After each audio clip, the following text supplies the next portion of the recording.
안녕하세요. 마케터 조보경입니다. 여러분들은 침대 광고 카피를 생각하면 가장 먼저 무엇이 떠오르시나요? 아마도 많은 분들이 지금 머릿속에 떠올리고 계실 그 브랜드의 마케팅에 대해서 소개해드리고자 합니다. 방금 제 질문에 어떤 광고 카피를 떠올리셨나요? 아마도 적지 않은 분들이 흔들리지 않는 편안함이라는 광고 카피를 떠올리셨을 것 같은데요. 흔들리지 않는 편안함.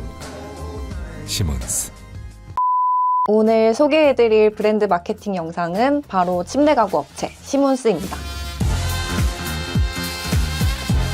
침대처럼 상품 구매 주기가 긴 상품들을 우리는 보통 고관여 상품이라고 말을 하는데요. 그렇기 때문에 구매를 결정하기까지 시간이 길고 그만큼 가격이 비싼 편이죠. 침대의 평균 구매 주기는 5년에서 7년, 길게는 10년도 넘어가는데요. 이렇게 구매 주기가 길고 오늘 구매한 고객이 언제 또 다시 올지 알 수 없음에도 시몬스는 마케팅에 아끼지 않고 있습니다. 더군다나 고가라서 실제 소비가 일어날 법한 연령층이 좀 높잖아요. 그런데 시몬스는 그렇게 소비가 일어날 법한 연령층이 아닌 젊은 세대들을 타겟으로 하고 있습니다. 왜 그럴까요? 이제는 제품만을 강조하는 마케팅은 더 이상 성공하기가 어려우니까요. 우리가 제품을 구매할 때는 단순히 그 제품을 구매하기도 하지만 사실 그 브랜드 자체를 구매하잖아요. 구매 상품에 자신들의 가치를 투영하기도 하고 그렇게 제품이 아닌 자신들의 브랜드에 열광하는 사람들을 만들기 위해서입니다. 다시 말해 시몬스는 자신들만의 팬덤을 만들기 위해서 이렇게 마케팅에 신경을 쓰고 있습니다. 제품이 좋고 그렇다 보면은 그 브랜드가 좋아지고 그렇게 되면 그 제품이 아닌 브랜드 자체에 애착이 생기게 되는데 이 과정이 그렇게 말처럼 쉽지는 않습니다. 그러면 이런 고관여 상품은 마케팅을 어떻게 전개해야 할까요?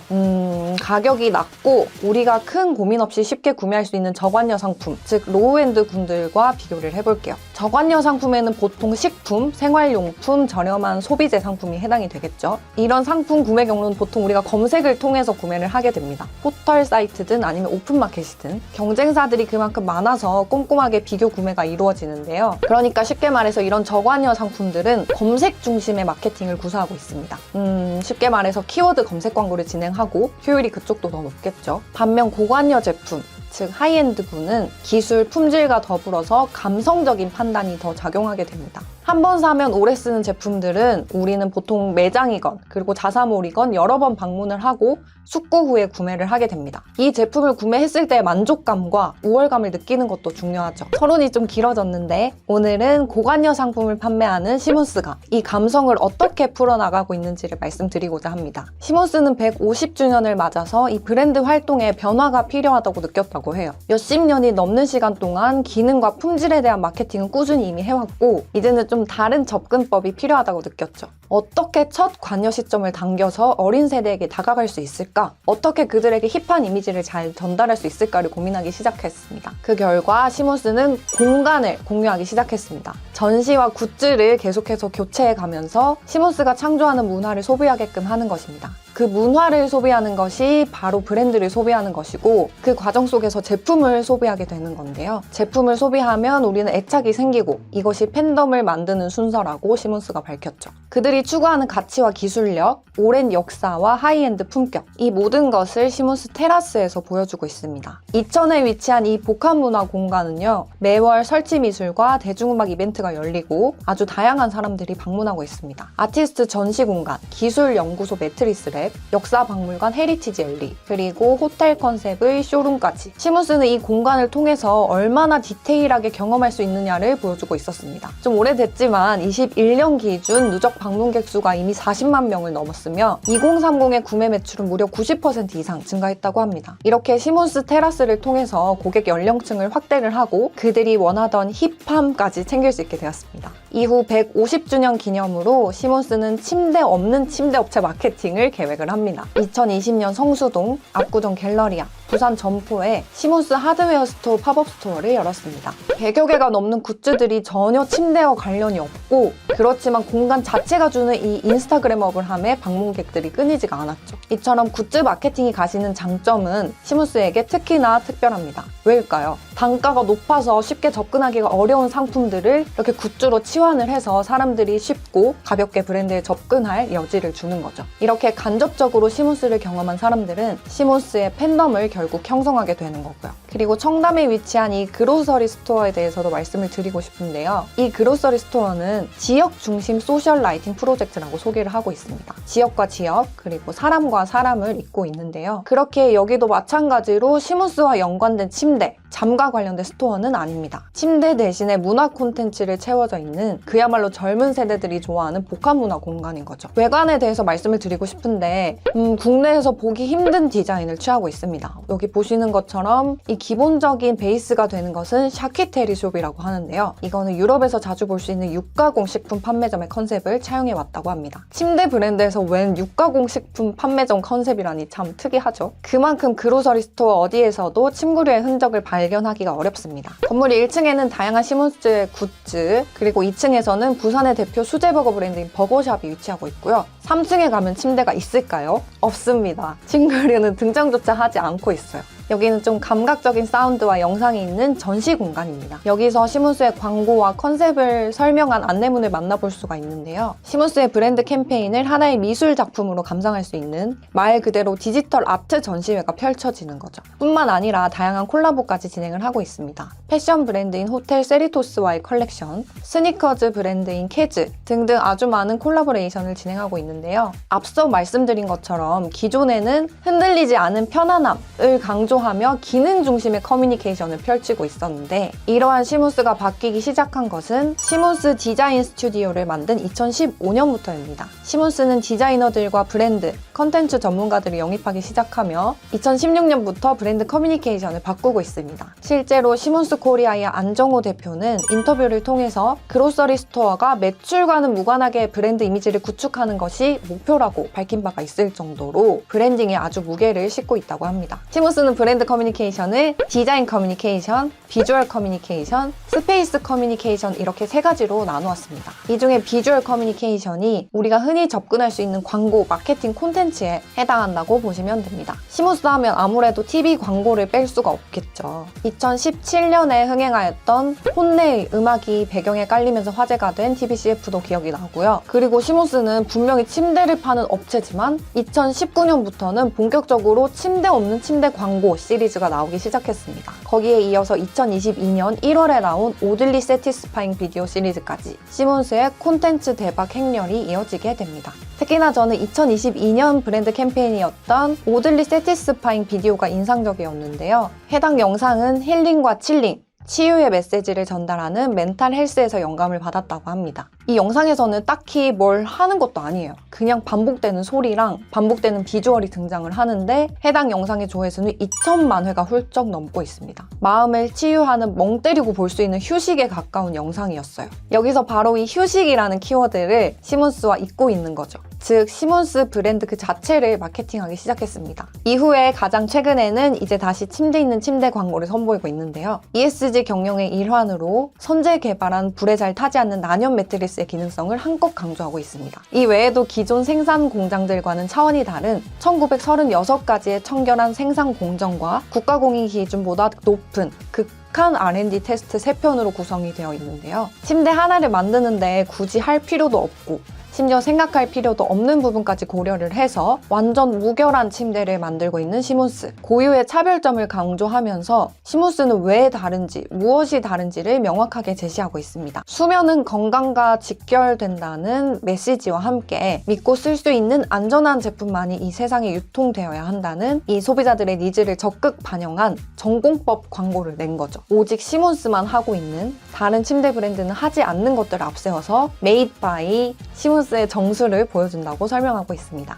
여러분은 트렌디한 브랜딩 마케팅을 하려면 수반되어야 할 것이 무엇이라고 생각하세요? 김성준 시몬스 브랜드 전략 부문장은 인터뷰에서 시대를 잘 읽어야 한다고 밝혔습니다. 앞서 말씀드렸던 멘탈 헬스라는 키워드에 집중한 오들리 세티스파잉 비디오 시리즈, 이것처럼 시대의 요구가 잘 반영된 마케팅을 하면 저절로 소문이 나게 된다고 했어요. 그리고 김 전략 부문장은 해야 할 것보다 하지 않을 것들을 정하고 그 외엔 젊은 직원 직원들의 자유로운 창작 활동을 보장해주는 게 중요하다고 했습니다. 마지막으로 이제 시몬스의 온라인 마케팅을 짧게 살펴볼게요. 우선 다양한 채널로 소비자들을 만나고 있습니다. 자사몰, 인스타그램, 블로그, 유튜브 등 아주 다양한 경로로 자신들의 이야기를 풀어나가고 있는데요. 특히 유튜브나 인스타그램에서는 좀 다양한 직군들과의 영상 그리고 인터뷰가 진행이 되고 있어요. 특히 제가 인상 깊었던 것들은 의사 등의 전문 직군들과 인터뷰를 진행한 영상도 적지가 않았는데 그런 영상이 이 브랜드 자체의 신뢰도를 심어주고 있었습니다. 그리고 저는 이 시몬스의 인스타그램 피드가 인상적이었는데 시몬스가 이 단순한 SNS 광고 소재, 피드 업로드형 컨텐츠를 너무 잘 만들고 있는 것 같아요. 아무래도 마케터다 보니 이런 부분에도 관심이 갈 수밖에 없는데요. 정말 한눈에 들어오고 뭘 말하고 싶은지 알겠는데 심지어 깔끔하고 예쁘기까지 합니다. 시몬스를 찾아보면서 느꼈던 건 마케팅의 정도는 없다는 것이었습니다. 물론 기존의 일률적인 방법 또한 마케팅이 맞습니다. 하지만 그게 꼭 정답은 아니라는 거죠. 무조건 새로운 것이 맞고 전통적인 방법이 틀렸다기보다는 보다 다양한 관점의 분석과 전략이 중요한 시대가 아닌가 싶습니다. 오늘 준비한 영상은 여기까지입니다. 안녕하세요. 광고 컨설팅 6팀 강윤혜입니다. 여러분은 룰루레몬이라고 들어보셨나요? 아마 운동을 하시는 분이라면 한 번쯤은 들어보셨을 겁니다. 많은 운동 중에 왜 요가 전문 브랜드로 시작했을까요? 1990년대 말 나이키와 아디다스는 남성 스포츠 시장에만 주목하고 있었습니다. 창업자인 칩 윌슨은 당시 떠오르는 운동, 요가에서 비즈니스의 기회를 발견했습니다. 그때 당시 사람들은 면 소재의 운동복을 입었는데 땀을 흡수하지 못해 불편해하는 것을 발견했습니다. 면보다 편한 소재의 운동복을 찾다가 자신이 판매하던 서핑복으로 레깅스를 만들었습니다. 6개월의 연구 끝에 결국 루온이라는 소재를 개발했습니다. 루온으로 만든 레깅스는 땀을 잘 흡수하고 몸을 강하게 압박하지 않아서 입은 듯 만 듯한 느낌을 주었죠. 여성을 공략하고 첨단 소재의 요가복을 판매하는 룰루레몬이 1998년 캐나다 밴쿠버에서 시작되었습니다. 나이키, 아디다스의 빈틈을 찾은 룰루레몬은 거침없이 성장했습니다. 룰루레몬이 꾸준히 성장할 수 있었던 이유 중 하나는 경쟁사, 업계에서는 생각하지도 못한 단 한 명의 페르소나입니다. 그녀의 이름은 오션, 32살로 연수입은 10만 달러, 그녀는 콘도 회원권을 소유하고 하루에 1시간 30분을 운동에 투자합니다. 룰루레몬은 신제품 개발과 마케팅을 페르소나인 오션에 맞춰서 진행합니다. 높은 연봉과 운동을 열심히 하는 오션은 100달러, 하나로 약 13만 원이 넘는 운동복 구매를 망설이지 않습니다. 룰루레몬은 명품 브랜드로 포지셔닝 되어 요가복계의 샤넬로 불리기 시작했습니다. 유명 스포츠 스타를 모델로 기용하지 않았음에도 페르소나 전략은 대성공을 거두었습니다. 많은 여성들이 오션을 동경하고 운동복 투자에 시작했기 때문입니다. 룰루레몬의 가격에 불만을 갖는 사람은 있지만 품질에 불평하는 사람은 없습니다. 그만큼 소재, 느낌이 좋기 때문입니다. 디자이너, 과학자 등이 모여있는 룰루레몬 랩에서 가장 심혈을 기울이는 것은 소재 개발입니다. 좋은 소재가 좋은 느낌을 준다고 믿기 때문입니다. 소재를 개발할 때는 다양한 종목의 운동선수를 부른다고 합니다. 그리고 룰루레몬을 입었을 때의 느낌을 확인하죠. 아무것도 안 입는 듯한 느낌이 드나요? 몸을 감싸 안아주나요? 몸을 단단하게 잡아주나요? 이러한 과정을 통해서 탄생한 게 에버럭스, 럭스트림, 룰루 같은 룰루레몬의 최첨단 소재입니다. 이 소재가 룰루레몬의 제품력을 보여주죠. 룰루레몬에게 페르소나 전략, 최첨단 소재만 있었을까요? 그건 아닙니다. 브랜드의 핵심은 커뮤니티입니다. 첫 번째 매장을 열었을 때 낮에는 요가복을 판매하고 저녁에는 요가 스튜디오로 이용되었습니다. 자연스럽게 요가인들이 모여드는 커뮤니티가 되었습니다. 이후 룰루레몬 매장에서는 요가 클래스뿐만 아니라 명상, 러닝, 꽃꽂이 등 다양한 체험 수업이 열렸습니다. 커뮤니티는 매장 밖으로 확장되어 매년 캐나다 밴쿠버에서는 시위즈라는 룰루레몬 마라톤 행사가 열립니다. 룰루레몬의 CEO 케빈 맥도날드는 룰루레몬은 옷을 파는 곳이 아닙니다. 경험을 파는 곳입니다 라는 말을 했었습니다. 이 말처럼 룰루레몬은 제품을 팔기에 앞서 커뮤니티를 구축했습니다. 새로운 매장을 오픈하기 1년 전부터 지역의 요가 강사, 헬스 트레이너 등의 피트니스 관계자를 섭외한다고 합니다. 그리고 이들을 앰베서더로 임명하여 새로운 커뮤니티를 만듭니다. 뿐만 아니라 디지털 환경에 맞춘 멤버십 프로그램도 갖추고 있습니다. 소비자들은 제품 구매 목적이 아닌 다양한 액티비티 활동을 참가하기 위해서 연회비를 내기도 합니다. 이러한 고객들은 브랜드의 핵심과 타깃 고객을 가장 잘 대변합니다. 이것이 룰루레몬이 가진 강력한 커뮤니티 네트워크의 힘입니다. 룰루레몬에 많은 후발주자가 있지만 위협적인 브랜드가 없는 가장 큰 이유라고 생각합니다. 룰루레몬만의 독창적인 커뮤니티 마케팅을 어떤 업종에 적용할 수 있을까요? 저는 커뮤니티 마케팅의 핵심은 소속감과 경험입니다. 그 두 가지가 충족되는 것 중 하나는 요리라고 생각합니다. JTBC 프로그램인 냉장고를 부탁해를 기억하시나요? 프로그램 인기에 힘입어 한동안 쿡방, 먹방이 대세였습니다. 그리고 그 프로그램을 통해 요리에 관심을 갖게 된 사람이 많아졌습니다. 또한 요리는 꾸준한 수요가 있는 콘텐츠로 자리 잡게 되었습니다. 요리가 취미인 사람들이 어떻게 소속감을 형성할 수 있을까요? 첫째, 선호하는 요리, 스타일. 둘째, 좋아하는 셰프. 셋째, 동일 브랜드 제품 사용. 이 세 가지 중 우리는 동일 브랜드 제품 사용에 집중해야 합니다. SNS에 브랜드 제품으로 요리하는 콘텐츠를 꾸준히 제작하고 배포하는 겁니다. 브랜드의 인지도를 쌓고 고객이 제품에 관심을 가질 수 있도록 브랜드에 관심을 갖는 일정 고객 수를 확보하면 쿠킹쇼, 요리 클래스를 기획하여 그들을 단단한 팬으로 만들어야 합니다. 쿠킹쇼와 요리 클래스를 진행해야 하는 이유는 잘 모르시겠나요? 장점 1. 전문 셰프의 화려한 기술로 제품의 매력을 극대화시킬 수 있습니다. 장점 2. 고객이 제품을 경험하고 후기를 공유할 수 있는 장소를 제공함으로써 소속감이 상승됩니다. 다시 말해 요리라는 활동을 위해 양질의 콘텐츠를 제공하고 제품을 구매하도록 유도해야 합니다. 프로그램을 진행하기 전에 고객끼리 작은 유대감이 생길 수 있는 방법에 대해 생각해 보았습니다. 첫째,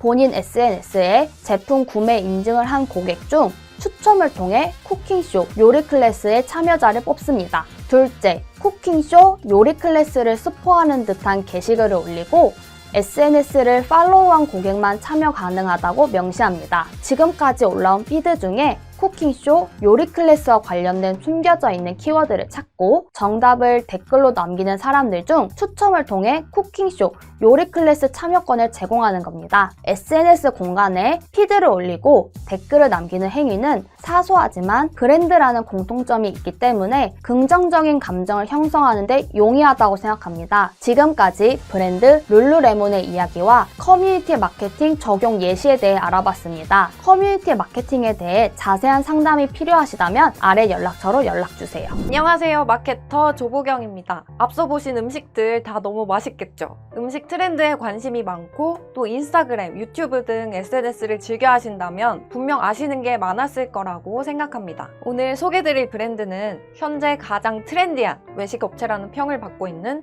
GFFG입니다. 여러분들은 식당을 방문하거나 카페를 고르실 때 어떤 요소들을 고려하시나요? 저는 우선 맛이 가장 중요한데 주변 친구들을 보면은 음식 퀄리티만큼 중요하게 생각하는 게 또 이렇게 사진을 찍었을 때 예쁘게 나올지 그것도 중요한 요소라고 하더라고요. 제가 이번 영상을 준비하면서 요즘 MZ세대들의 선택 요소를 다 갖춘 곳이 바로 이 GFFG가 아닐까 생각을 했습니다. 우선 GFFG가 뭔지 잘 모르시는 분들을 위해서 제가 간단히 설명을 드리자면 다운타우너, 모티드, 리틀넥, 호족반, 클랩피자, 웍셔너리 등 버거와 피자, 이런 식사류부터 도넛, 그리고 베이커리의 디저트류까지 총 12개의 브랜드를 운영하고 있는 외식업체고요. 최근에는 잠실의 프렌치무드 베이커리 블레어, 그리고 추로스 에스프레소바 미뉴트 빠삐용까지 오픈을 했습니다. GFFG는 Good Food for Good 이라는 약자로 이준범 대표에 의해 탄생한 브랜드입니다. 이준범 대표는 10년이 넘는 시간 동안 미국 유학 생활을 통해 얻은 아이디어를 바탕으로 한국 시장에서 성공적으로 적용시키고 있습니다. 제가 이 GFF 브랜드를 찾아보면서 킥포인트를 크게 한 4가지 정도로 정리할 수 있을 것 같은데요. 첫 번째는 브랜차이즈, 두 번째는 희소성, 세 번째는 인스타그래머블, 네 번째는 패션입니다. 브랜차이즈는 프랜차이즈와 브랜드의 합성어이고요. 사실 과거 외식업체의 성공의 척도는 전국에 매장이 몇 개가 있느냐였습니다. 우리가 흔히 아는 맥도날드와 스타벅스 등등을 생각해보면 이런 양적인 부분들과 사업 확장에 집중을 했었죠. 어느 매장에 가든 내가 기대한 맛을 볼 수 있도록 하는 것이 큰 장점이기도 해요. 하지만 GFFG는 다릅니다. 아무리 브랜드가 성공을 해도 전국에 수십 개 점포를 내지를 않고 있어요. 그들은 자사를 브랜딩하는 것에 집중을 하기 때문에 매장 수를 확장하는 것이 아니라 지역을 확장시키는 정도로만 진행을 하고 있어요. 이준범 대표가 말하기를 미니진 아트 디렉터가 뉴진스를 성공적으로 데뷔시킨 것처럼 GFFG의 실무진들이 미니진 씨 같기를 바란다고 했다고 합니다. 본인이 없더라도 스스로 기획을 하고 다양한 브랜드를 만들어 갔으면 한다고요. 자신들만의 색을 구축하고 독창적인 오프라인 매장을 통해서 어디에서나 웨이팅을 불러일으키는 핫하고 트렌디한 브랜드 이미지를 구축하는 것이 목표라고 했습니다. 노티드를 예로 들어서 말씀드리자면 이 노티드라는 가치를 가지고 대기업들과의 다양한 플랫폼 그리고 아티스트들과의 콜라보레이션을 통해서 노티드라는 색깔을 굳혀가고 또 팬덤을 확장하고 있습니다. 그렇게 두 번째 키워드인 희소성이랑 자연스럽게 연결이 될 것 같은데요. 전에 없던 곳, 아무 데서나 갈 수 없는 곳, 즉 희소성이 있는 곳이 바로 여기 GFFG의 매장들입니다. 맛있고 예쁘면 솔직히 가격이 얼마나 싸고 비싸고와 상관없이 우리는 쉽게 먹을 수 없는 것에 관심이 갈 수밖에 없잖아요. 오픈 전부터 웨이팅 줄이 길고 줄이 끝이 안 보이는데 이걸 프랜차이즈를 하고 전국의 매장이 우후죽순처럼 늘어나면 사람들은 그 점만큼 좋아할까요? 외면하기 시작하겠죠. 언제 어디서나 먹을 수 있잖아요. 다시 말하면 희소성이 사라지게 되니까. 많은 양의 음식을 같은 품질로 만들어내야 하니 처음만큼의 퀄리티 높은 음식을 제공하기가 힘들어지게 되고 그렇게 고착되기가 쉽기 때문에 외면받기 시작합니다. 반면에 GFFG는 가맹점이 아니라 전부 직영점으로 운영이 된다고 해요. 노티드는 성수동의 허브라고 불리는 곳이 있는데요. 각 매장의 현재 판매 현황을 파악을 해서 반죽이 부족하다 하면은 성수동에서 조달을 해가지고 매장에 가져다 주는 이런 식으로 직영점이 운영이 된다고 합니다. 가맹이 없어도 이렇게 자신들만의 방식으로 희소성을 유지하고 있다고 해요. 이 희소성은 자신들만의 특별한 컨셉으로 인해 구축이 된다고 생각하는데요. 최근에 오픈한 베이커리 블레어는 프랑스 파리에 사는 가족의 이야기를 배경으로 기획이 됐다고 해요. 근데 이 기획도 그냥 기획이 아니더라고요. 이 주인공인 패션 디자이너이자 베이킹을 취미로 둔 엄마가 이웃의 요청으로 가정집 아래에 베이커리를 열었다는 아주 독특하고 꽤나 구체적인 이야기로 기획을 했다고 합니다. 이렇게 브랜드 기획 스토리부터 탄탄하고요. 컨셉에 걸맞게 실제 파리 카페에 있을 법한 인테리어와 조명 그리고 더불어 다양한 디자인의 의자들과 테이블을 두어서 따뜻하면서도 고급스러운 분위기를 연출하고 있다고 합니다. 제가 가장 마음에 들었던 건 이 블레어는 노키즈 존이 아니라 웰컴 키즈 존입니다. 아이들이 놀 수 있는 놀이방까지 마련되어 있다고 해요. 그래서 방문한 친구들의 이야기를 들어보니까 정말 가정집에 방문한 듯한 편안한 느낌을 받았다고 해요. 그리고 이 블레어에서는 베이커리류뿐만 아니라 프렌치 스타일 커트러리도 판매를 하고 있고 이후에는 에코백, 바게트백 같은 다채로운 굿즈들도 판매 예정이라고 합니다. 블레어의 TMI를 하나 알려드리자면 이 브랜드 탄생 배경인 베이킹하는 아내, 아이들, 강아지 이 모든 것이 이준범 대표의 가족을 모티브로 했다고 합니다. 블레어라는 이름도 사실 아내분께서 좋아하는 미국 드라마 여주인공의 이름이라고 해요. 이렇게 기획단부터 구체적으로 브랜드를 구축해가니 희소성이 유지되는 것이 아닌가 싶습니다. 그리고 세 번째 키워드는 인스타그래머블입니다. 인스타그램과 에이블의 합성어인 즉 인스타그램에 올릴만한 이란 뜻의 신조어이고요. 쉽게 말해서 독특하고 트렌디해서 인스타그램 유저들이 좋아할 만하다 로 이해해주시면 될 것 같아요. SNS 업로드를 즐기는 MZ세대의 소비 문화와 이를 노리는 기업의 최신 마케팅 방법 중에 하나이기도 합니다. GFFG는 말 그대로 인스타그램업을 한데요. 우선 모든 매장이 정말 예쁘고 메뉴를 구성할 때 처음부터 인스타그램업을 하게 기획을 한다고 해요. 음식이 더 예뻐 보이도록 플래터 그리고 콤비네이션 위주로 메뉴를 구성한다고 합니다. 저도 다운타우너나 노티드, 호족반을 즐겨 가는데 다녀올 때마다 사진첩에 사진이 정말 한가득이더라고요. 매장도 예쁘고 담겨 나오는 음식이 정말 예뻐서 인스타그램업을 했습니다.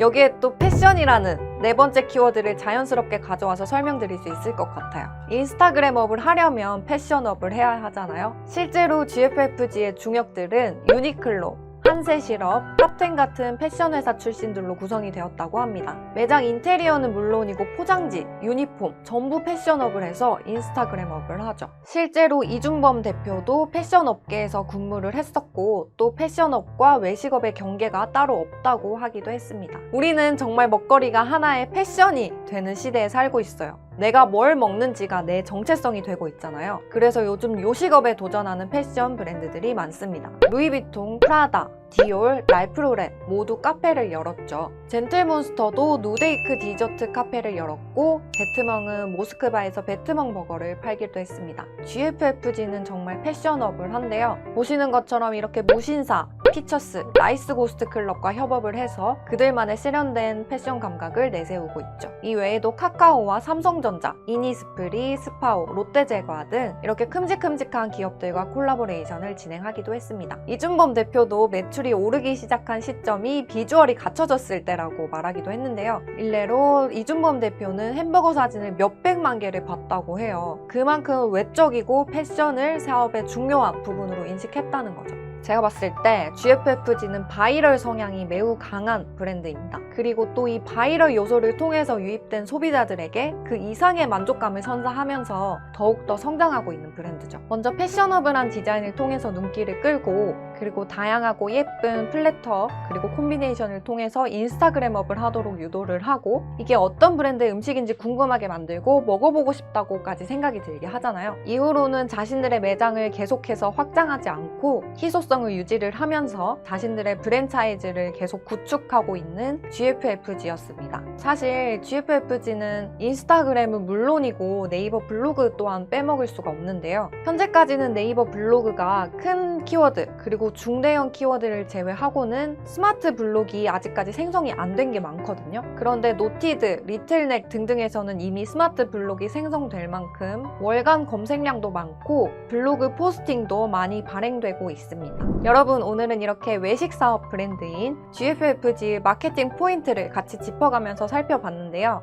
사실 우리는 흔히 생각하면 외식 업체 같은 건 잘 되면 직영점이나 가맹점을 많이 내기 급급하잖아요. 그런데 이런 눈앞의 수를 노리는 게 아니라 자신들의 브랜드 가치를 더 중요하게 여기는 GFFG가 저는 아주 인상 깊었습니다. 안녕하세요. 유혜원 마케터입니다. 방금 보신 영상 어떤 브랜드 혹은 어떤 제품 광고인지 아시겠나요? 이 브랜드는 2017년 루이비통을 소유한 세계 최대 명품 그룹 LVMH 계열사인 엘게터톤 아시아로부터 약 700억을 투자받으며 해외에서도 그 가치를 인정받고 있는 아이웨어 브랜드인데요. 몽클레어, 펜디, 알렉산더 왕, 오프닝 세레모니, MVC와 협업하는 것 뿐만 아니라 전설적인 게임 월드 오브 워크래프트를 위한 선글라스를 제작하고 비욘세, 마돈나, 지지 하디드 등 세계 패셔니스타들이 즐겨 쓰는 브랜드로 알려졌습니다. 한류 열풍, 드라마 별에서 온 그대에서도 배우 전지현에게 제품 몇 개를 보내줬을 뿐인데 디자인만 보고 직접 선택하여 착용한 모습이 방영되면서 일명 천송이 선글라스로 유명세를 타기 시작합니다. 정말 브랜드명처럼 괴물 같은 성장을 거듭하는 이 브랜드는 국내 토종 브랜드입니다.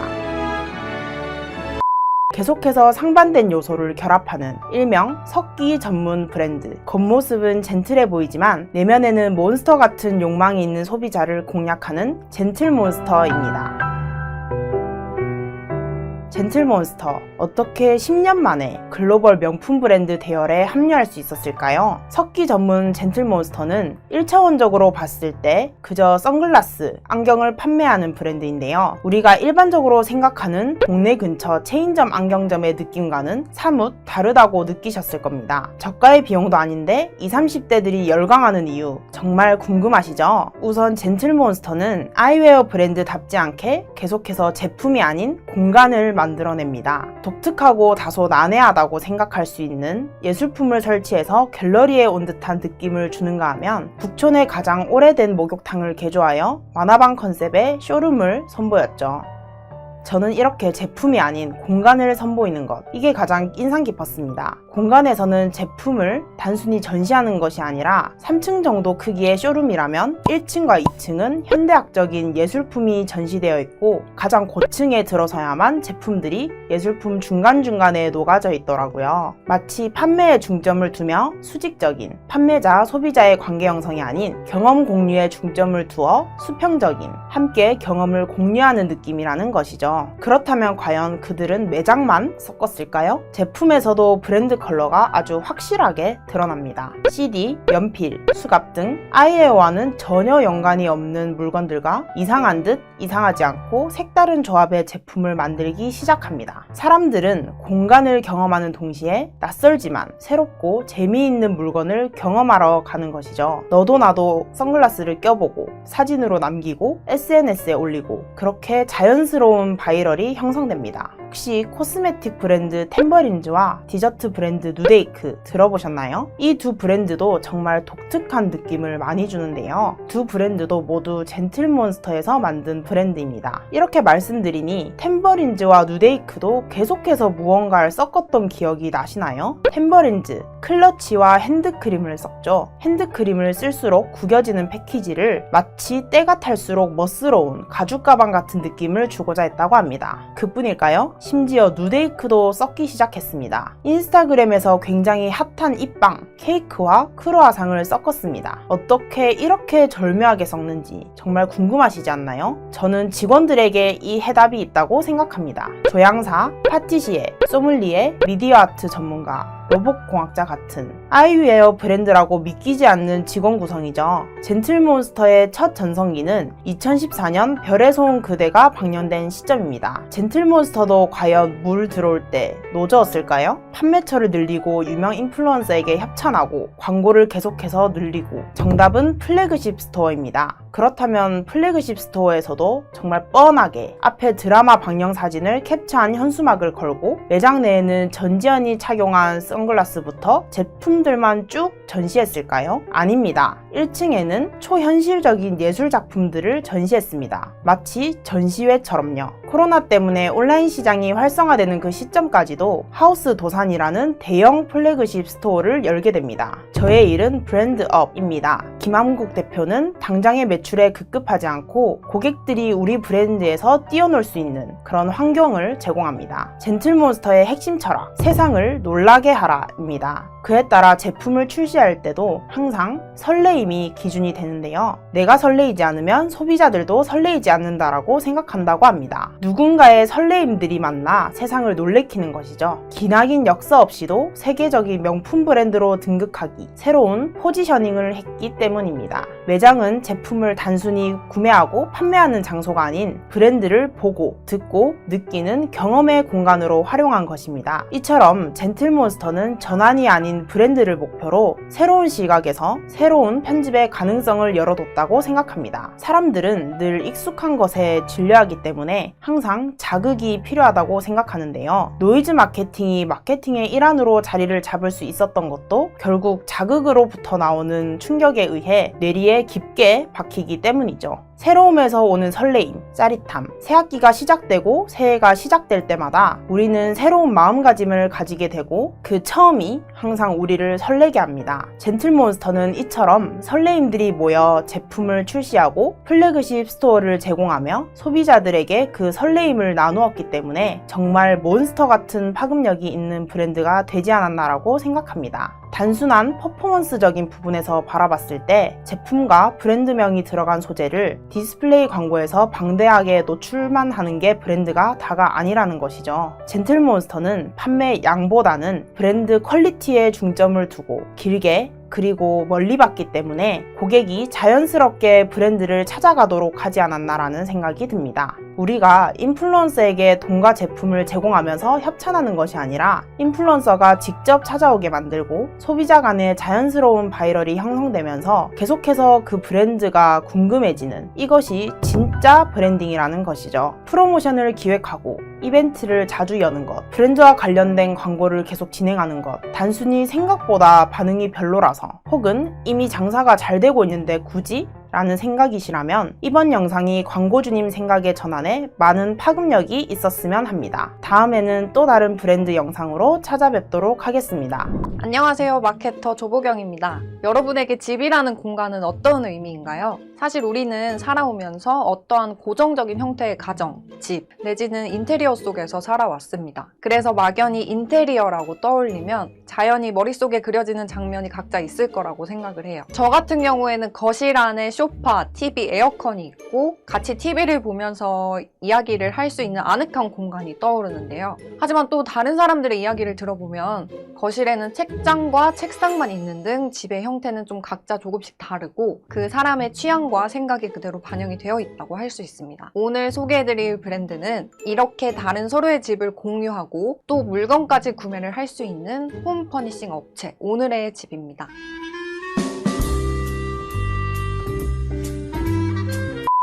자취를 하시거나 인테리어에 관심이 많으신 분들은 오늘의 집을 다 아실 거라고 생각합니다. 오늘의 집은 컨텐츠, 커뮤니티, 커머스가 결합된 올인원 플랫폼으로 인테리어의 시작부터 끝까지 도와주는 곳이라고 설명을 하고 있습니다. 공간을 아름답게 꾸미는 것에 그치지 않고 공간 속에서 경험하는 일상을 더 행복하게 발전시킬 수 있도록 영역을 확장하고 있습니다. 22년 5월 기준 앱 다운로드 2,500만 이상, 성수기 월 거래액 1,800억 수준, 그리고 가구가 7초에 한 개씩 판매되고 있는 온라인 홈퍼니싱 인테리어 시장의 확고한 1위라는 괄목할 만한 성장을 이뤄내면서 이른바 유니콘 업체 중에 하나로 불리고 있습니다. 이렇게 성장하기까지 오늘의 집이 어떤 마케팅을 해왔는지 오늘 함께 말씀드리고자 합니다. 공간이 바뀌면 인생도 바뀐다는 믿음을 가지고 서비스를 만들고 있다고 하는 오늘의 집 대표님은 사실 이런 발견들이 작은 것에서 시작한다고 합니다. 우리 주변에서 일어나는 많은 혁신들은 결국 우리의 불편함 속에서 기인한다고 했는데요.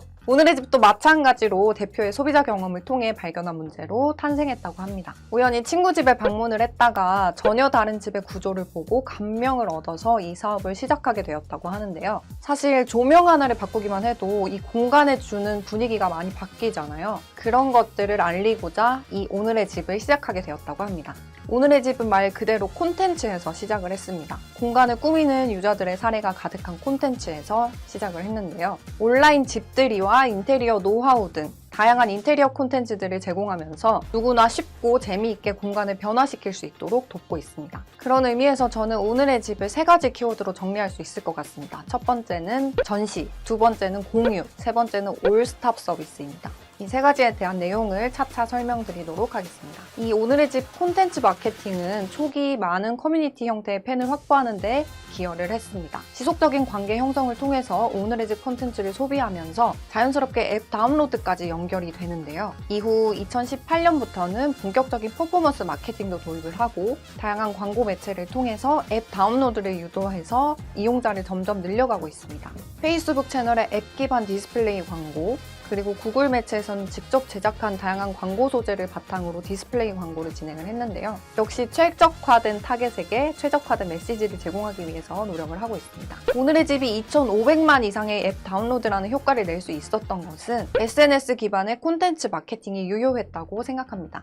이후 퍼포먼스 마케팅에서는 스케일업을 위해서 효율성에 집착하기보다 임팩트 있는 다양한 마케팅을 토대로 과감한 마케팅을 펼쳤고, 이는 코로나라는 팬데믹을 거치면서 수직 상승하는 결과를 낳았습니다. 사실 오늘의 집이 이렇게 늘 성장 궤도만 달렸던 것은 아닙니다. 처음에는 전문가의 인테리어 사례를 소개하는 것에서 시작을 하고 점점 유저들이 자신의 집을 직접 공유하고 소개하는 것으로 방향을 선회했는데요. 그 이후로 반응이 더 좋아졌다고 합니다. 이렇게 컨텐츠 서비스를 약 2년 정도 운영을 했고 이후 커머스로 전환을 시작했습니다. 사실 그들의 궁극적인 목표는 프로덕트를 만드는 것이었다고 합니다. 이 프로덕트를 만들면 비즈니스가 자연스레 따라올 거라고 생각을 했대요. 하지만 조금 이르게 커머스에 먼저 뛰어들었다고 하는데 그 이유는 첫 오픈하고 매출이 2년 동안 전혀 없었다고 합니다. 가지고 있던 돈은 떨어지고 실패한 투자를 커머스를 통해서 다시 받게 되었다고 하는데요. 그와 동시에 디자인 소품을 소개하고 판매하는 테스트에서 이틀 만에 1,000만 원 매출이 발생해 긍정적인 기대로 오픈을 했죠.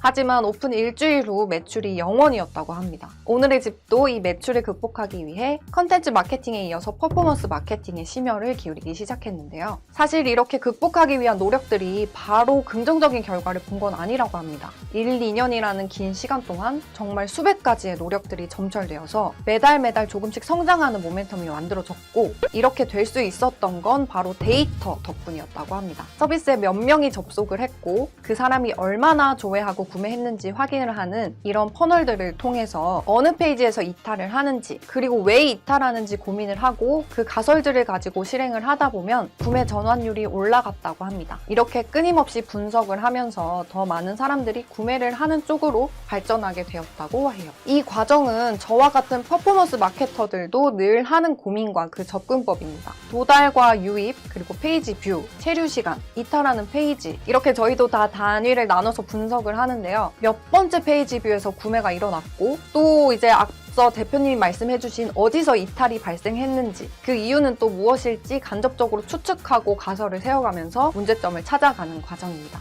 일례로 단순 이커머스 업종을 예로 들면 일정한 체류 시간 후에 이탈이 가장 많이 발생을 했는데, 그런 공통 분모를 발견하고 해당 상세 페이지 위치를 추측하면서 이것을 어떻게 개선해야 할지에 대해서도 많은 의견을 주고받고 있습니다. 또한 사용자들과 만날 수 있는 온라인상의 채널이 늘어나면서 각 채널이 우리의 매출에 얼마나 영향력이 있는지 판단을 한 후에 예산을 얼마나, 그리고 또 어떻게 분산해야 할지를 결정하는 것도 퍼포먼스 마케팅의 중요도가 올라가고 있다고 합니다. 오늘의 집의 경우에도 이 퍼포먼스 마케팅을 잘 활용해서 급속도의 성장 물결을 탔다고 할 수 있는데요. 사실 그냥 단순히 생각할 때는 전환 매출액이 많이 발생하고 그만큼 로아스 값이 높으면 무조건 좋다고 생각하는 경우가 있는데, 사실 업체마다 목표 가치를 가져야 되는 값이 조금씩 차이가 있을 수 있습니다. 오늘의 집의 경우는 신규 유저 유입이 굉장히 중요하다고 합니다. 그래서 유저 한 명을 데려오는 데 드는 마케팅 비용, 즉 CAC라는 지표와 LTV, 이것은 고객 한 명이 오늘의 집에서 발생시키는 모든 수익의 합인 고객 생애 가치의 비율을 핵심 측정 기준으로 삼는다고 해요. 그래서 마케터는 재무, 전략 담당자와 논의를 해서 이 LTV와 CAC 비율을 정하고 그에 따라 마케팅 예산을 책정을 하는데요. 그래서 이 가치나 비율은 업종마다 조금 차이가 있고, 무조건 광고비 대비 매출액, 즉 로아스가 높을수록 좋다고 생각하는 경영진들이 많이 있습니다. 하지만 꼭 그렇지만은 않아요. 예컨대 이 서비스가 규모를 키울 수 있는 적절한 타이밍에 비용을 너무 많이 아끼게 되면 오히려 성장할 수 있는 기회를 우리가 앗아가는 거라고 생각해 주시면 됩니다. 물론 이 중요 가치는 업체에서도 계속 수정이 될 수 있어요. 왜냐하면 마케팅 시점에 따라서 그 중요한 가치가 수정이 되는 거기 때문에, 그래서 마케팅 목표 기준이 뭔지 우리가 명확하게 하고 시작을 해야 한다고 생각합니다. 오늘의 집 서비스의 유저가 늘어나면서 기존 유저를 활성화하는 리마케팅의 중요성이 점점 커지고 있다고 합니다. 저도 많은 광고주를 만나고 광고를 집행하다 보면 어느 정도 모수가 쌓이면 리타게팅과 리마케팅이 중요해지는 시기가 오거든요. 사실 오늘의 집처럼 모수가 많은 약 1,000만 명 이상의 사용자를 모두 대상으로 리마케팅을 할 수 없기 때문에 이 유저 세그먼트를 세분화하고 제한된 자원으로 가장 큰 효과를 낼 수 있는 이 우선순위에 따라서 집행하는 데 초점을 맞추고 있다고 합니다. 우리가 흔히 말하는 성별, 연령 같은 이 인구학적 요인뿐만 아니라 가입 후 기간, 구매 여부, 최근 활동 내역 등 다양한 기준점으로 수많은 세그먼트를 나눠 집행한다고 합니다. 앱에서의 행동의 경우에도 가입해서 컨텐츠만 보는 고객, 첫 구매 이후 60일 이상 구매를 안 하는 고객 등 이렇게 수많은 세그먼트를 나눠서 리마케팅을 할 수가 있습니다. 오늘의 집을 예로 들면 기존에 구매 이력이 있는 고객을 대상으로 이사 시즌이나 계절이 바뀔 때, 즉 집을 좀 바꾸고 싶은 니즈가 클 때 집중적으로 리마케팅을 하는 식으로 전개를 한다고 합니다. 그럼 이제 추가로 오늘의 집 마케팅 채널을 좀 더 자세하게 살펴보겠습니다. 인스타그램은 현재 기준 130만 팔로워를 보유하고 있으며 본 계정 외에도 집냥이 캐릭터를 만들어서 짧은 인스타툰 형식으로 생활 속 공감 스토리를 보여주고 있습니다. 그리고 페이스북은 현재 69만 명 팔로워 보유, 66만 개 좋아요를 유지하고 있으며 주로 인스타그램과 유튜브에 업로드된 콘텐츠가 시기를 두고 재업로드 되고 있다고 합니다. 유튜브는 현재 57.8만 명 팔로워를 보유하고 있고요. 대표 콘텐츠로는 오플레이, 오늘의 집 플레이리스트, 이거는 좀 특정 상황이나 감정을 제목으로 정해서 집에서 좀 편하게 틀어놓을 수 있는 플레이리스트입니다. 이렇게 현 흐름에 맞는 다양한 콘텐츠들이 있으며 이 외에도 다양한 콘텐츠 재생 목록을 가지고 있습니다. 특히 제 기억에 남아있는 기획은 오늘의 집의 광복절 특집 기획입니다. 독립유공자의 집을 바꿔드렸습니다 라는 콘텐츠를 통해서 국가 유공자 처우 개선이 시급하다는 대중의 인식을 인테리어 콘텐츠를 통해서 해소하는 감동적인 콘텐츠인데요. 사실 기존의 비포 애프터는 좀 극단적인 상황을 연출해서 많이 보여줬는데 이 콘텐츠 내에서는 좀 이렇게 자극적인 것을 선보이기보다 사연자분의 추억과 세월이 담긴 소중한 물건, 가구, 분위기가 녹아있는 이 개선된 공간 만들기에 심혈을 기울였다고 합니다. 이렇게 그들의 이야기를 듣고 또 우리가 다시 이야기를 재공유하면서 오늘의 집이 가진 노하우도 풀어내고 이 부분이 사용자들의 큰 반응을 불러일으켰는데요. 아마 이 이유 중에 하나는 대중이 오늘의 집에 기대하고 있던 사회적 책임을 명확히 이해하고 소화한 결과물이기 때문이라고 생각합니다. 이 외에도 다양한 콜라보레이션을 통해서 브랜드 가치와 색을 다양하게 올리고 있습니다. 배달의 민족과 무신사와 콜라보레이션을 진행하고 또 앞서 말씀드린 것처럼 오늘의 집에는 유저들이 직접 만드는 커뮤니티가 있어요. 그들의 이야기를 담은 콘텐츠, 즉 커뮤니티 콘텐츠가 들어가 있습니다. 등록된 상품을 단순히 판매하는 것이 아니라 유저가 직접 콘텐츠를 발행하고 또 다른 유저들의 그 콘텐츠를 공유를 하면서 서로 이제 질문과 대답도 할 수 있는 공간이죠.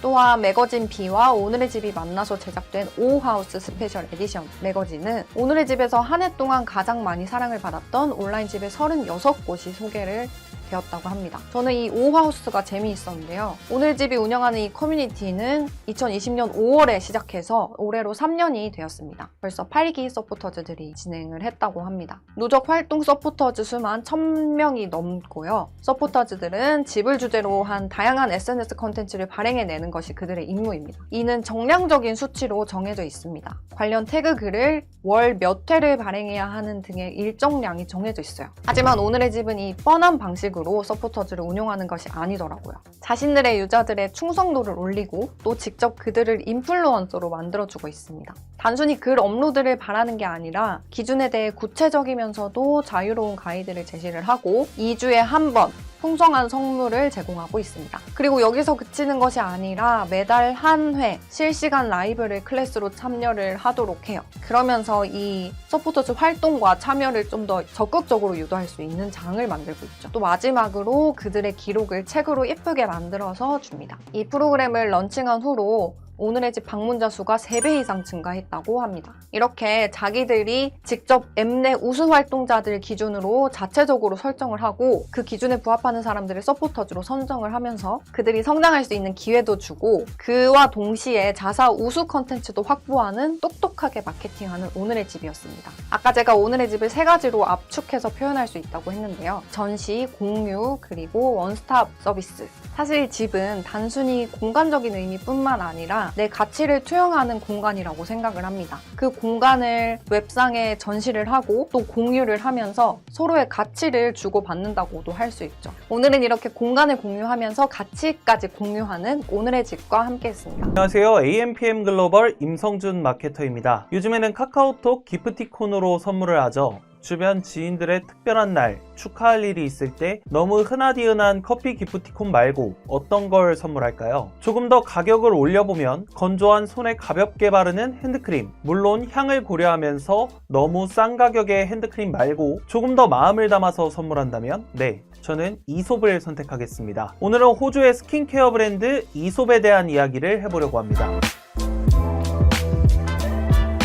이솝의 창립자 데니스 파피티스는 동네의 작은 미용실에서 이솝을 시작합니다. 특유의 완벽주의 성향을 가진 데니스는 매일 쓰는 기존 헤어 제품이 마음에 들지 않았는데요. 이름 모를 이상한 화학물이 잔뜩 들어간 제품을 쓰기 싫었던 데니스. 답답하면 네가 만들던가. 네, 자신이 직접 만들겠다며 이솝이 시작됩니다. 데니스는 단순한 구조 속에 풍부한 은유가 담긴 이솝우화를 좋아했습니다. 이솝의 이름은 그렇게 만들어졌습니다. 그래서 제품과 매장 곳 곳곳에 이솝우화의 격언이 새겨져 있고 복잡하지 않고 간결하면서 향기에 풍부한 은유를 담고 있죠. 이솝우화의 매력을 착안해 생겨난 브랜드인 만큼 이솝은 제품 중심의 브랜드로 탄생했습니다. 제품 중심의 브랜드를 만들기 위해 설립 초기부터 실용적이고 맞춤화된 연구소에서 제품을 연구했고 이곳에서 성분 배합에 대한 연구가 진행됩니다. 이솝이 주목받는 이유는 무엇일까요? 바로 일관된 원칙 덕분입니다. 설립 초기부터 차별화된 전략으로 제품 개발을 추진했는데요. 성분의 안전과 효율성이 보장된 식물성 추출물과 과학적으로 입증된 최상의 원료를 사용해 동물성 재료, 염색약, 인위적인 향 등을 제품에 절대 사용하지 않겠다는 자신만의 철칙을 갖고 있는 브랜드입니다. 고집으로 느껴질 수도 있겠는데요. 철저한 원칙을 따르고 있습니다. 이솝하면 또 빼놓을 수 없는 디자인. 이솝의 철학은 제품 패키징과 매장에서 볼 수 있습니다. 이솝은 처음부터 지금까지 재활용이 가능한 용기에 제품을 담아오고 있는데 이솝하면 떠오르는 갈색 병이 대표적입니다. 재활용된 원료로 제작된 갈색 병은 자외선으로부터 안의 내용물을 보호하기 때문에 방부제가 최소한으로 사용되고 포장 박스도 100% 재활용 가능한 파이버보드로 만들고 있습니다. 모든 인쇄물엔 식물성 콩기름 잉크만을 사용하고 불필요한 포장을 지양하며 페이퍼백이나 패브릭 주머니를 사용하고 있는 등 친환경 마케팅도 계속 이어가고 있네요. 또 다른 이솝의 특징은 매스미디어로 광고를 하지 않는 브랜드입니다. 그리고 어느 성별에 초점을 두지도 않죠. 여성을 위한 제품, 남성을 위한 제품을 나누지 않고 피부 고민과 피부 컨디션 때문에 그리고 이솝의 향기를 좋아하는 모든 사람이 알아서 제품을 찾아가고 있습니다. 2004년 이솝은 멜버른 교회의 세인트 킬다 작은 지하 코너에서 처음으로 매장을 오픈했는데요. 이곳은 지하 주차장으로 이어지는 좁은 비탈길에 위치한 작은 스토어에 불과했지만 이솝에게 있어 건축과 디자인의 방향성이 되기도 했습니다. 이솝 매장은 각 지역마다 다른 인테리어가 볼거리를 선사하고 있죠. 모든 매장은 다 달라야 한다는 방침 아래 저마다 고유한 컨셉을 가지고 있고 공통점이라면 간결하고 정제된 인테리어 위에 현지만의 특색을 더했다는 점입니다. 2014년 문을 연 가로수길의 이솝 매장은 쑥으로 염색한 옥색 칸지를 벽지로 바르고 소나무를 중앙 테이블로 배치했습니다. 한국에서만 느낄 수 있는 개성과 특수성을 반영해 가로수길 시그니처 스토어를 완성했고 2019년에는 한 차례 이전을 하며 더욱 넓은 매장에서 서비스 수준을 높이고 가로수길만의 특성을 담아내기도 했습니다. 이솝은 매장 공간에 투자하고 갈색병 같은 제품의 아이덴티티를 명확하게 만들어서 고객들이 재방문하게 만드는 마케팅 전략을 사용하고 있습니다. 자, 그렇다면 이솝은 어떤 전략을 활용한 걸까요? 바로 IMC 마케팅입니다. IMC 마케팅이라고 들어보셨나요? 통합 마케팅을 의미하는 IMC 마케팅은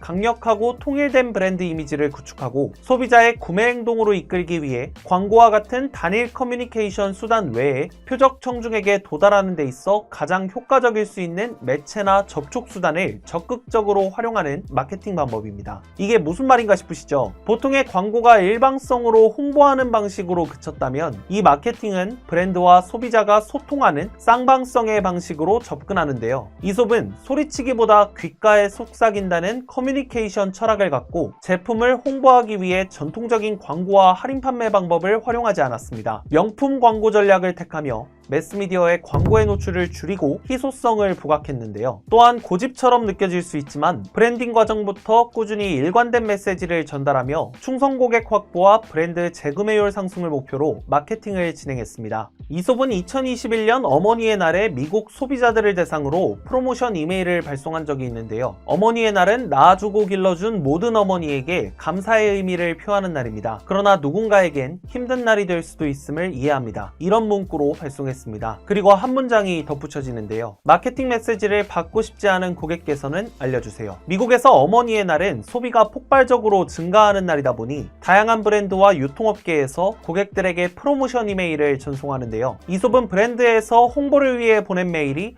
누군가에게 슬픔을 극복하는 데 방해할 수 있는 요소임을 고려해 이러한 메일을 보낸 겁니다. 실제 메시지 수신을 거부한 고객이 일주일에 2천여 명이 넘었다고 하는데 그럼에도 이솝은 사소한 배려가 브랜드의 이미지에 긍정적인 효과를 가져올 수 있다고 판단했겠죠. 이솝은 코로나19에도 매출이 2배 이상 늘어나며 2021년 국내 매출 547억 원을 달성했습니다. 또한 대부분의 브랜드가 모든 연령층을 타깃으로 잡아 매출의 다각화를 이루고 리스크를 줄이려는 노력을 기울일 때 이솝은 매우 소수의 마니아층을 타깃으로 잡았지만 타깃의 축소가 매출에 비례하지 않는 기업이 됐습니다. 성공적인 IMC 마케팅을 진행한 사례 중 타깃을 변경하며 매출 증대를 이뤄낸 기업도 있습니다. 맥도널드인데요. 전 세계 120여 개국에 3만 5천 개의 매장을 운영하는 맥도널드도 한때 주가가 폭락하고 처음으로 적자를 기록하는 위기에 빠진 적이 있습니다. 당시 그들은 상황을 해결하기 위해 마케팅의 귀재 레리 라이트를 CMO로 고용했고 IMC 마케팅을 통한 브랜드 혁신을 시도했습니다. 그게 바로 맥도날드 본사가 대표 슬로건으로 사용하는 I'm loving it인데요.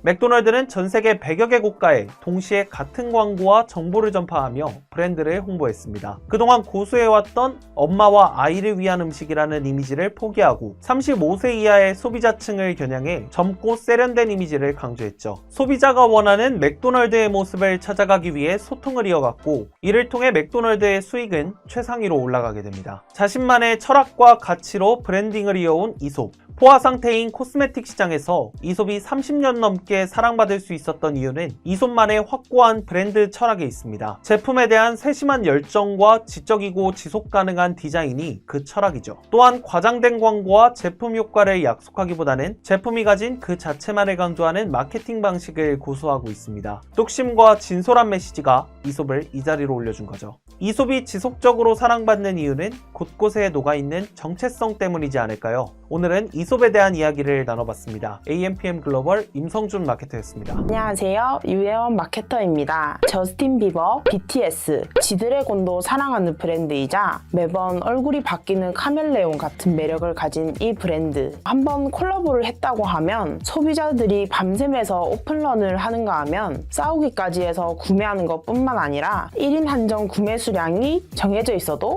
10분도 안 된 채 매진됩니다. 밀레니얼 세대가 가장 갖고 싶어하는 수집품 1위로 꼽히며 인스타그램 팔로워도 무려 430만 명이 넘습니다. 디올 패션쇼까지 섭렵한 이 브랜드, 어떻게 세계적인 슈퍼스타가 되었는지 궁금하시죠? 오늘 소개해드릴 브랜드는 바로 카오스입니다. 카오스의 진짜 얼굴, 브라이언 도넬리. 그는 뉴욕 명문 디자인 스쿨을 졸업하고 월트 디즈니 스튜디오 중 하나인 전보 픽처스에서 애니메이터로 일하며 엘리트 라인을 타고 살아오게 되는데요. 그렇지만 이중 생활을 즐겨 했어요. 밤이 되면 그래피티 아티스트로 변신했거든요. 그러던 어느 날 동료 아티스트 중 한 명이 흥미로운 이야기를 건네게 됩니다. 나한테 뉴욕 공중전화 부스 광고판 열쇠가 있어. 그때부터 잠재되었던 카오스는 깨어나서 대담한 악동 같은 행동을 시작하게 됩니다. 뉴욕 공중전화 부스, 버스 정류장에 설치된 광고물을 떼어와서 카오스 캐릭터를 그린 다음 광고물의 위치까지 바꿔 붙여놓게 되었던 거죠. DKNI, 게스, 캘비 클라인 광고에도 카오스의 얼굴이 등장하게 됩니다. 네, 당연히 불법이었는데요. 카오스는 고소당할까봐 정말 전전긍긍했겠지만 의외로 수많은 팬들이 생겨나기 시작합니다. 팬들 사이에는 곳곳에 있는 광고 포스터를 떼오는 것이 하나의 유행이 되기도 하는데요. 그중 가장 유명했던 포스터가 캘빈 클라인 포스터고요. 추후에 1억 5천만 원에 판매가 되기도 했어요.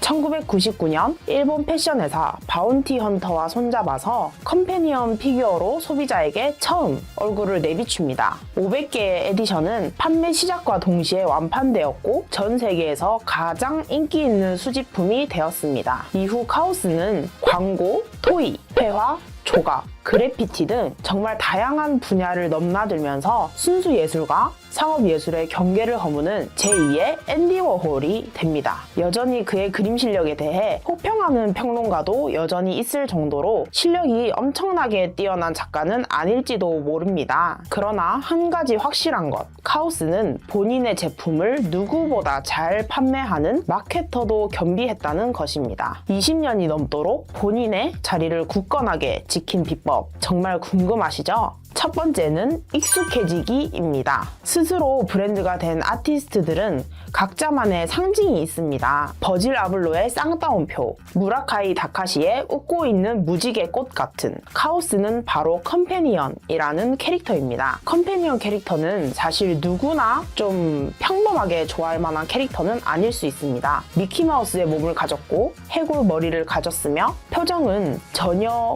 기분을 알 수 없는 X 모양의 눈을 가져서 굉장히 독특하고 신선한 조합입니다. 반면에 해석의 가능성이 열려있는 캐릭터인데요. 히, 노, 에, 락을 넘나드는 아주 다양한 감정으로 해석될 수 있다는 가능성이 있는 캐릭터인 거죠. 그렇지만 처음부터 컴패니언이 사랑받는 캐릭터는 아니었어요. 색이 칙칙하다, 시체 같다 등등 부정적인 시선이 대부분이었는데요. 그렇다면 카오스는 사람들의 혹평을 몰랐을까요? 그는 누가 욕을 하든 말든 신경 쓰지 않고 자신의 캐릭터를 지켜옵니다. 카오스는 혹평을 하는 이유가 익숙하지 않기 때문이라고 판단했기 때문인데요. 익숙해지면 좋아할 것이라는 확신이 있었던 거죠. 그 결과 사람들이 이제는 X자 표시만 봐도 바로 카오스를 떠올리게 되었습니다. 이제는 컴패니언 캐릭터에 거부감을 드러내는 사람도 거의 없어졌고요. 이것이 익숙함의 잠재력입니다. 꾸준히 오래오래 노출시키는 것이 우리 브랜드를 익숙하게 만드는 방법이란 걸 잊지 마세요. 두 번째는 친숙함입니다. 친숙한 놀라움. 20세기 최고의 히트메이커 레이먼드 로이가 만든 히트 공식입니다. 그는 코카콜라 병을 디자인한 인물로도 유명한데요. 사람들은 친숙함과 놀라움을 겸비한 제품의 매력을 느낀다는 거죠. 제2의 앤디 워홀인 카오스는 친숙한 놀라움의 장인이었는데요. 모두가 알고 있는 미키마우스를 변형시키는 것으로부터 컴패니언이 탄생하게 되었으니까요. 카오스는 다른 유명 캐릭터도 차용하는데 거침이 없었습니다. 심슨, 스머프, 스누피, 스폰지밥, 그리고 유명 브랜드와의 콜라보입니다. 나이키, 슈프림, 꼼데가르송, 노스페이스와 같은 브랜드와 협업하여 화제가 되기도 했는데요. 예술계에서 카오스만큼 기업들의 러브콜을 받는 작가가 잘 없습니다. 카오스는 대기업들과의 콜라보도 두려움이 전혀 없을 거예요. 대중에게 잘 알려진 아이콘에 본인의 아이콘을 믹스하기만 하면 되니까요. 세 번째는 홍길동입니다. 거리에서 그림을 그리던 그래피티 출신이어서 그런지 예술가는 무조건 이런 곳에서 전시해야 해 같은 고정관념을 완전히 무너뜨립니다. 서울 석촌호수를 시작으로 일본, 중국까지 28m에 달하는 거대한 컴패니언을 데리고 전 세계를 순회합니다. 2020년에는 컴패니언을 우주까지 보내기도 하는데요. 그는 증강현실에도 거침없이 언제 어디서든 컴패니언을 접할 수 있도록 하게 했고 포트나이트 게임 내에서 전시회까지 열면서 게임 유저들이 작품 사이사이를 거닐며 게임을 할 수 있도록 환경을 만들어줍니다. 저는 항상 제 예술을 보여주는 새로운 매체를 탐구하는 것을 좋아합니다. 포트나이트와의 콜라보는 전시회를 열 때 현실과 가상 공간의 구분이 없음을 보여주게 됩니다. 네, 오늘 소개해드린 브랜드는 바로 카오스인데요. 우리 브랜드를 완전히 각인시키는 세 가지 방법, 이제는 조금 감이 오시나요? 먼저 우리 브랜드를 상징하는 아이콘을 잘 만드는 것에서부터 시작해서 익숙해질 때까지 새로운 접점을 찾아가며 소비자에게 계속 찾아가는 것입니다. 제가 여러 광고주님들을 만나보면 가장 크게 고민하시는 게 전환율 증대가 먼저냐, 브랜딩이 먼저냐 입니다. 즉, 브랜딩이 먼저 되면 웬만한 제품은 다 잘 팔리지 않나요? 혹은 제품이 잘 팔리면 자연스레 업종에서 입지가 넓어져서 브랜딩이 되지 않나요? 네. 둘 다 맞습니다. 결국 닭이 먼저냐, 알이 먼저냐를 두고 고민하는 것이죠. 그러나 카오스 스토리를 보셔서 잘 아시겠지만 브랜딩이 결코 짧은 기간 안에 별다른 변화나 움직임 하나 없이 얻을 수 있는 게 절대 아닙니다. 악동 예술가의 대담한 행동들이 모여 유행을 선도하고 신드롬을 일으키는 것입니다. 긴 시간 동안 브랜드만의 컬러를 지켜가며 계속해서 소통하고 익숙한 놀라움을 선사했기에 지금의 카오스가 있을 수 있었습니다. 그렇다면 광고주님들 대충 뭐부터 해야 할지 감이 오실까요? 첫째, 우리 브랜드의 제품군과 제품력을 확실하게 하자입니다. 중국집에 떡볶이 팔고 일식집에 빙수 팔고 맛에 대한 믿음이 정말 가시나요? 그리고 중국집에 갔더니 짜장면, 짬뽕, 탕수육이 맛없고 오히려 냉면이나 우동이 맛있다면 여러 가지 제품을 올려두고 어제는 이게 잘 팔렸다가 오늘은 이게 잘 팔렸다가 저희 모두 베스트 상품이에요. 이는 즉슨 신뢰도를 떨어뜨리게 합니다. 한 제품에 대해 오랜 기간 고민하고 연구해서 거품을 뺀 가격으로 선보이는 저희의 첫 번째 작품입니다. 라는 느낌으로 다가간다면 더욱 신뢰도를 높일 수 있겠죠. 둘째, 잘 만든 제품을 잘 소개하자입니다. 오랜 기간 굉장히 열심히 연구한 제품을 이제 소비자에게 소개해야 하는데요. 우리 제품 좋은 거 누가 알까요? 네, 직접 만드신 대표님만 아십니다. 소비자는 생산 과정을 직접 보지도 제품을 사용해보지도 않은 상태에서 우리 제품을 처음 접하게 됩니다. 우리가 취업을 할 때면 자기소개서로 첫인상을 결정하고 음식점을 오픈한다면 전단지와 메뉴 소개판 그리고 매장 분위기가 첫인상을 결정하게 됩니다. 네, 우리 홈페이지 컨디션이 곧 우리 브랜드의 얼굴이라는 것이죠. 그렇다고 좋은 점만 쭉 나열한다고 잘 될까요? 자기소개서에 전 이런 걸 잘하고 이런 걸 해봤습니다 라고 적는다고 뽑힐까요? 아닙니다. 면접관을 끌어들이는 후킹 문구도 그리고 나만 할 수 있는 강점도 포트폴리오도 중요하겠죠. 이처럼 상세 페이지도 저희 이런 제품이에요 라고 적는 것보다는 이런 분들이 사용하면 너무 좋을 것 같아서 추천드리고 싶어요. 타업체와 비교할 수 없는 우리만의 독자적인 기술이 있어요. 그래서 저희는 이만큼 완판된 이력이 있으며 누적 판매가 몇 건 정도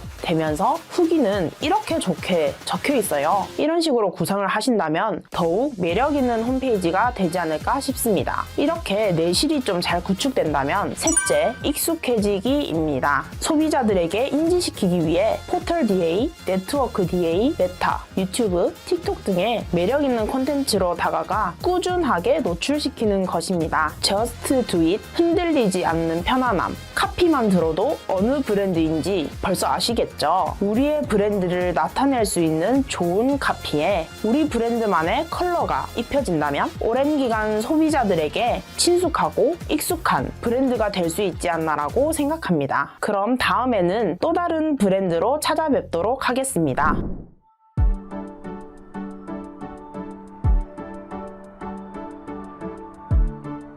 구독과 좋아요는 컨텐츠 제작에 힘이 됩니다.